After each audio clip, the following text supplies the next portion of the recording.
speaker is Ms. Fanny Michaelis, an illustrator. And Fanny, please. Hello. Very happy to be there, and I would like to just thank the Bezalel Academy and the students for their really serious engagement in the work for today now.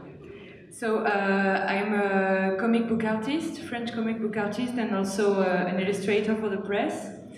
I have published already several comics that I have drawn and written, including 3 with les éditions Cornelius. I will up. Les éditions Cornelius is a French independent publisher, which has published, for example, people like Daniel Clowes, Chester Brown, Blutch, Ludovic de Burm, Blex Bolex, Shigeru Mizuki, an old mangaka. These Cornelius editions are really well known in France because with l'Association that published maybe some book that you already knew, like Persepolis of Marjane Satrapi. They are both known to have initiated in the 90s a new turn in the French editorial landscape. I have also published 2 books for youngest readers with Thierry Magnier. It's a children's book edition. And I regularly work in collaboration for the edition and the press, as I already said, especially with major newspapers in France like Le Monde or Libération, Les Inrecuptibles, and etc. This picture is from is the cover of and this one also of my book for children. And now I'm currently working on my 4th comic book. Just to present myself a little, I did not come to comics right away, and I hesitated for a long time between theater and painting. After having finally started art studies, I studied in the École des Beaux-Arts, School of Fine Arts in Paris, paintings. I realized that I was missing something, and this something couldn't take place in my pictorial work, my painting works. It's about narration. It's why I meet maybe the medium, the comics medium. Comics appear to be the right place for me, and I will just move a little more with the picture.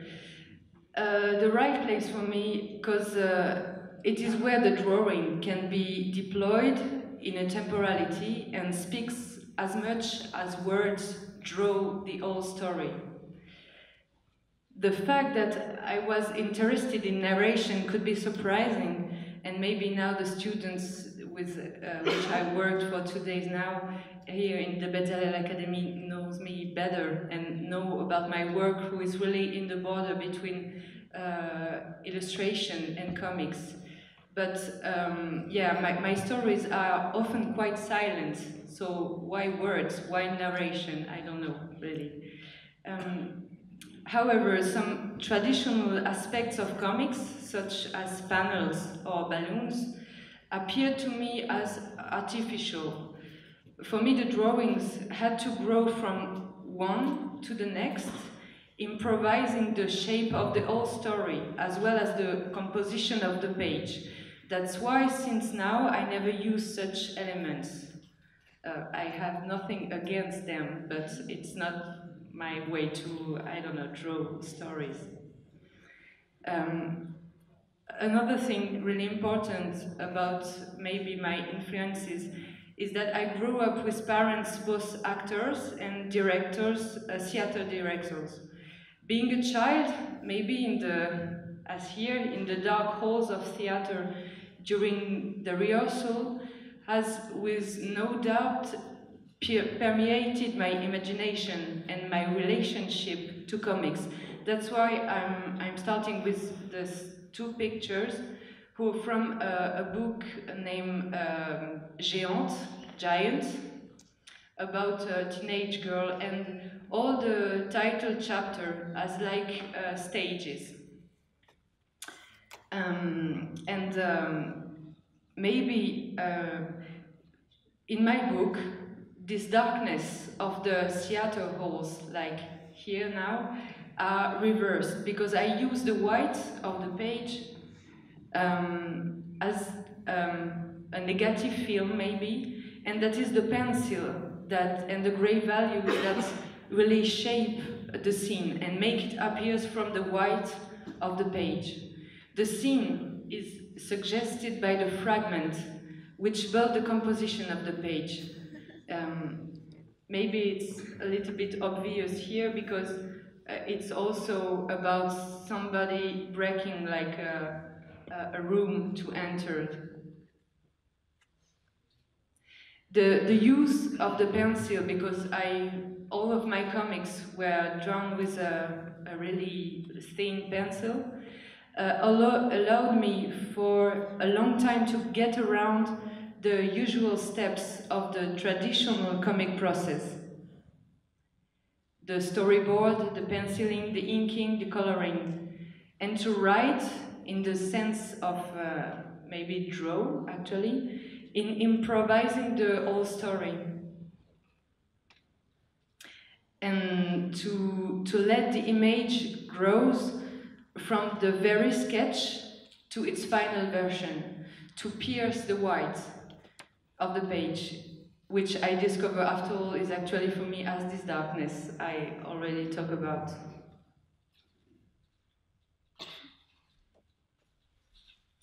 These are pages from Giant, where the main character is also doing theater, and there is like some kind of mise en abîme. I don't know how to translate it, but in my first book, which was released in 2011, Avant mon père aussi était un enfant. It means before my father was also a child, maybe. The narrative form of the tale, the poetic writing, has strongly guided me. This book depicts the story of a bald and old child, as if in the same body could cohabit the newborn, perhaps even the one who is not born yet, and his projection as a very old man. As if this body could host or be crossed by the most opposite ages of life.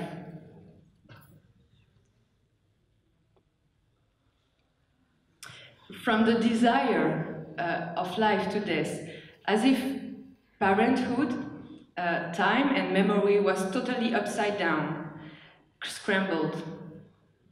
In this sequence, the bald child entered, I don't know, in a symbolic way, his future mother, who the reader knows that she cannot have a child.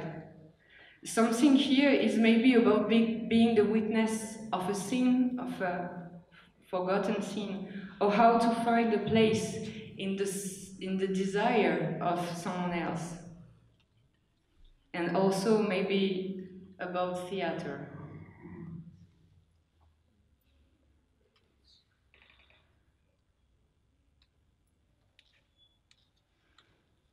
In Une île, an island, it's a book for children. The main character is a tiny child, close from the character of Thumbelina. She's born in a ball of fur, and because of her very small size and because the mother died in childbirth, it's a tale. Everything is dramatic in tales. Big start with a drama and finish sometimes with hope. It's the case here. She is rejected by his father, and in this tale where humanity is threatened by an ecological disaster, it's finally from this crippled kid that the solution will come.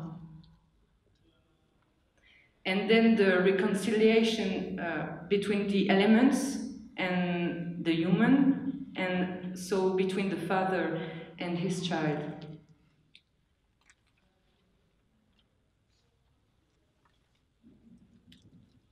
I also pick up a few pictures from another book, Dans mon ventre, which means in my belly, which is a kind of letter of a mother to the child she's carrying.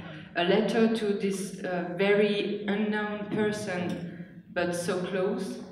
It's a lot about sensation and how to represent something who is obviously present, but really unknown and really not there in front of us.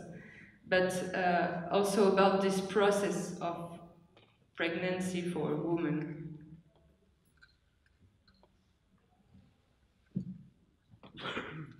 In these pictures, which are colored, I have to mention that the original drawings are made just with the same pencil that I use for my comics. So they are just gray values, and then I worked with my computer to choose the colors and to find something sensitive and, I don't know, something a sensation of the pencil, but I go through the computer to find the colors. The question of memory is fundamental in my work. The starting point of my books came often from personal memories, childhood memories, but also everyday life. It's also pages from Géante, from Giant, with the story about this young teenager. But to me, autobiographical stuff is not enough to pursue, to go further. The fiction always appeared to me as the right way to sublimate that personal material and to push it further. Fiction begins, and I will say is related to my aptitude to react and to embrace and represent the images that come to my mind from the previous ones by association, like sometimes in psychoanalysis, I don't know, like Freud, you know, like letting the unconscious pictures going, even if it's not telling something really that really makes sense, but maybe the sense will come after, and after accepting and be available to embrace it. Sometimes it's so just about representing something like a sensation in Géante, which is about this girl facing the question of the beginning of her sexuality. The porosity between the real and the unconscious is very strong. This is why the story switches from everyday life scene, as I show, to fantasies, even abstract pictures. Fiction is definitely for me related to the otherness, to the unknown, to hope maybe, because you start from something personal to push it further to something more universal. For example, in Le Lait Noir, in The Black Milk, published in 2016, the story is talking about my grandfather, who was born in the 20s, in Berlin. In 1937, my grandfather was 17, and he had to leave Germany, encouraged by his mother, who finally will be murdered. And his mother wanted him to join his two eldest brothers in a distant country. That distant country, which is a part of the story, like a very far landscape, is never named in the book, but obviously, for my grandfather, it was it was Palestine at this time, where my grandfather's brothers had already settled. This is why in these pages, where this young guy is putting in the road of exodus through Europe at war, I choose to draw this very far landscape as something, I don't know, really abstract, really undescriptible. He crossed Europe at war, as I said, until he was arrested in France and put in a labor camp of Vichy in Algeria, in the south of Algeria, in the desert. The camp was finally liberated by the English army. He fought in their ranks during the Battle of the Monte Cassino, the landing in Italy. So many historical landmarks I had to write my book, so many memories reported by him, because he survived all this, but also many, many, many, many blanks in the memory. It is essentially from this lack of memory that appeared to me the necessity of the fiction for this book. How to represent the story of this young man, who is actually my grandfather, who died, and whose story haunts me in a way.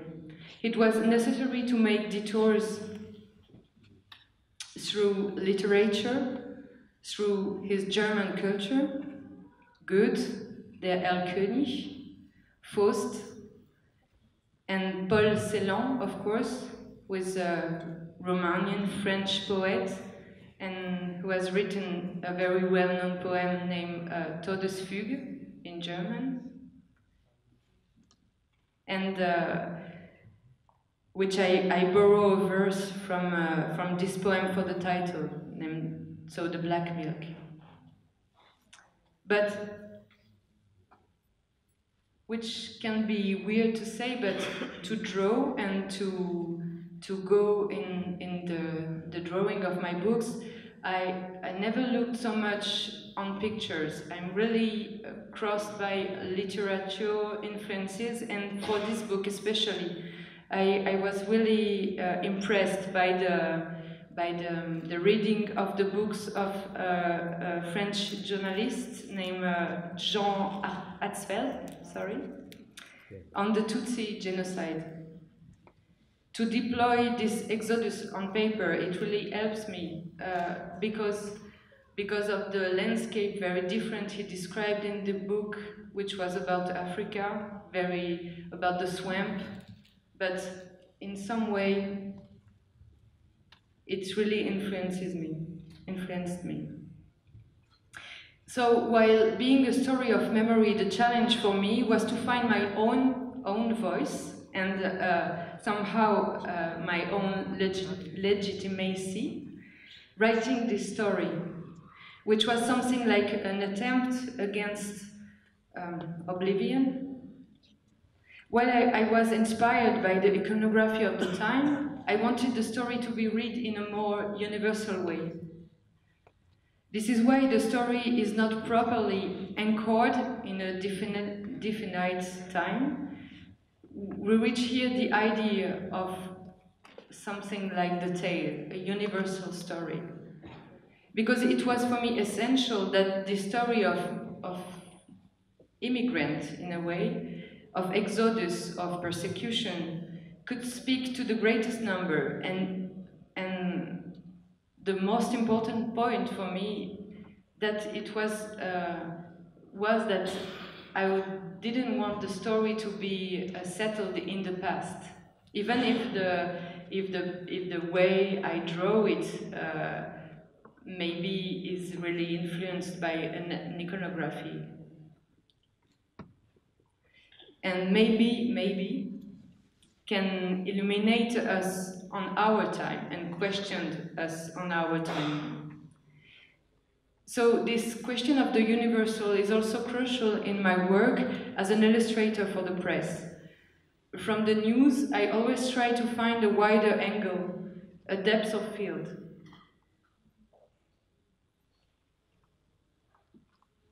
Here are more pages about the black milk, and here you can see how the drawing has show the swamp, something I borrow from the books and the description of the books of Jean Hatzfeld.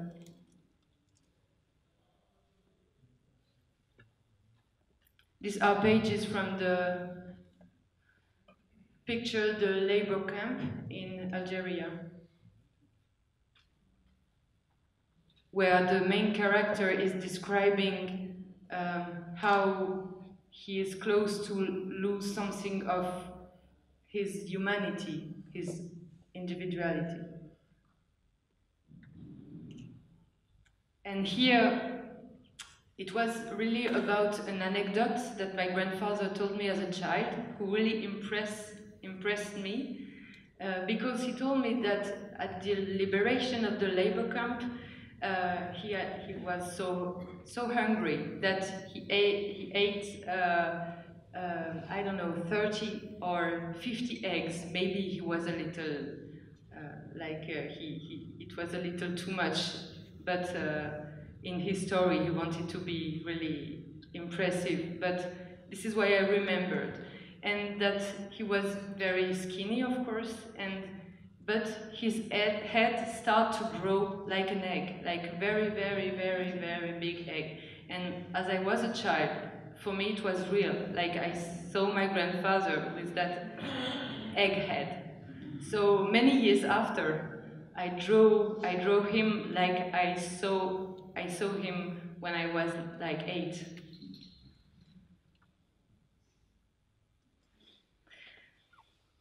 As in the old tradition of theater, there is in my books often a unity of place. Each of my books and even each of my illustrations is strongly anchored in a specific place. The forest for Avant mon père aussi était un enfant, or Le lait noir. The modern and grey city for Géante. The sea, the coastline for Une île, or Dans mon ventre. As if the bodies, like in this page, of the characters evolved with such empathy with their environment that they really mingle. It impregnates the composition and the framings.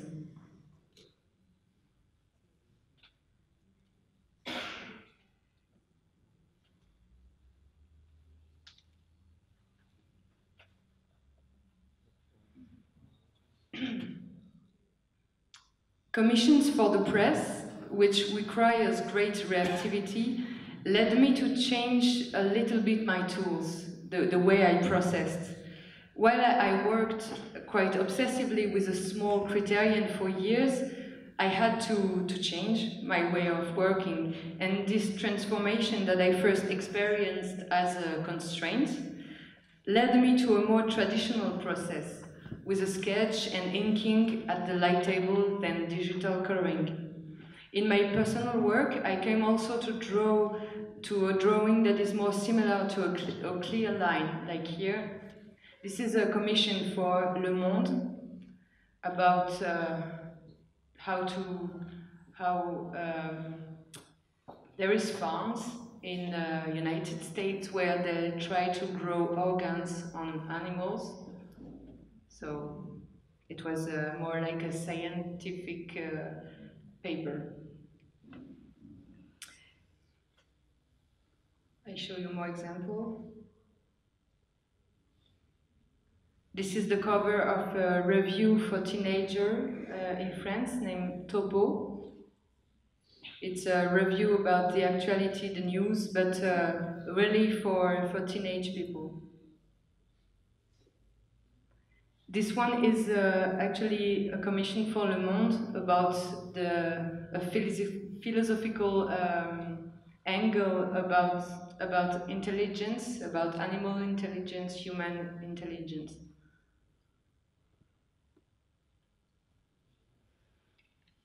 This was about after the American elections.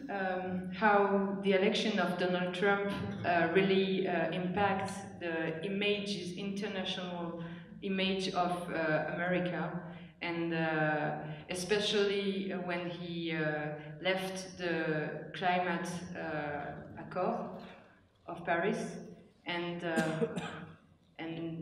it was like a way to represent the drowning of that some values,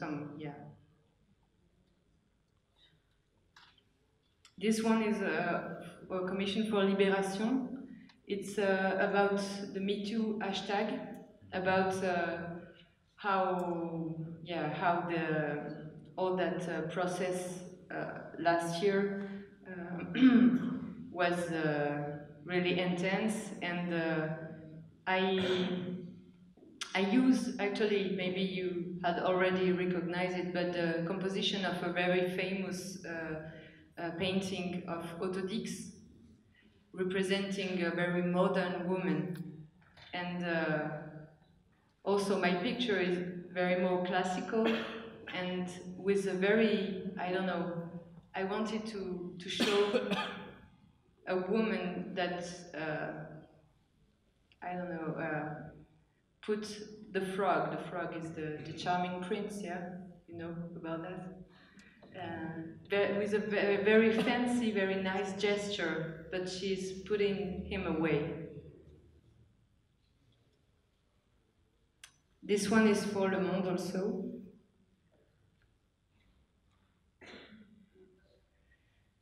This one was about a cycle on the channel, German-French channel Arte, about the movies of Steven Spielberg, AI, artificial intelligence.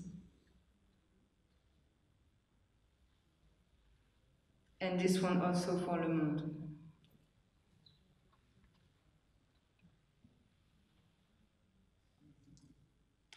These are pages from a very short story I made with a project with a comic book artist in Hong Kong, and it's a way to show how my process changed, because, as I said at the beginning, I didn't use panels at first, and this is quite silent, so no balance, of course, but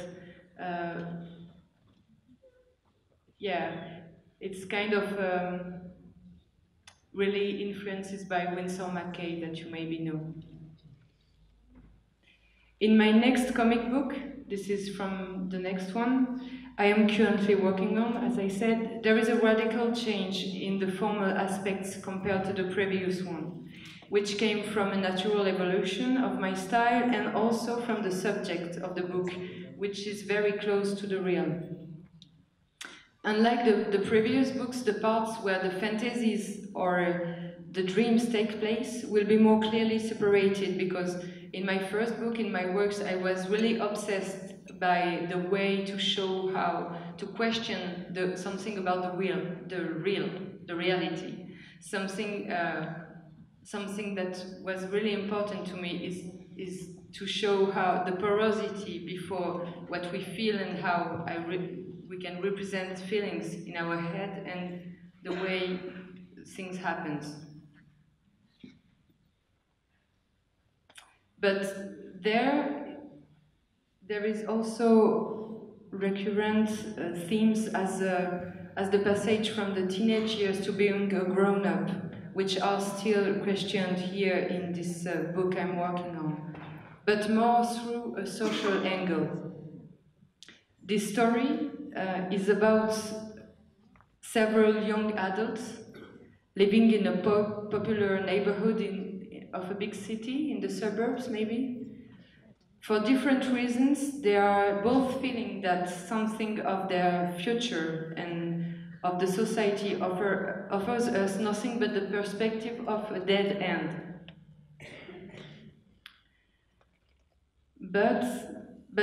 And so also the story takes place during the presidential election in France, or in a country never named, but it looks like France. And after a turn of events, they're gonna take one of the candidates off stage.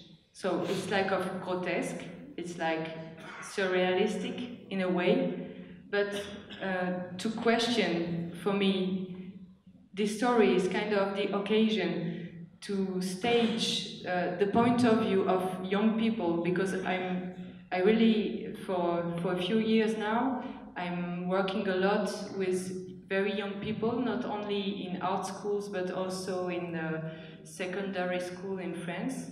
People who never know about arts, who never choose to be involved in such studies, but who had really much to say and to express. And so stage that point of view of young people facing a world where progress maybe is no more perspective, but where, on the contrary, there is something as a feeling that there's no outlook for them. And they are very young, so it's really questioning, really.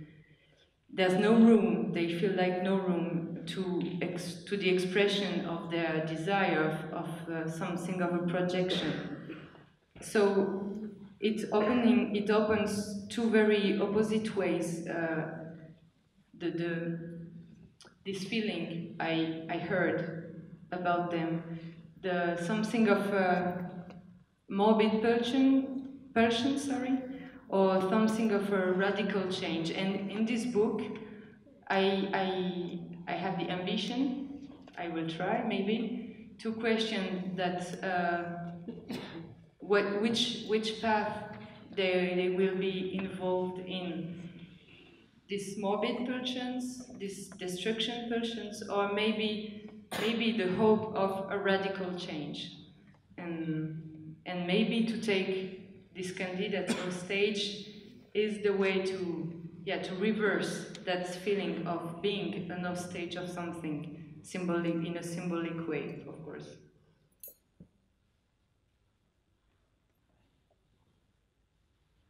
That's the end. Thank you very much.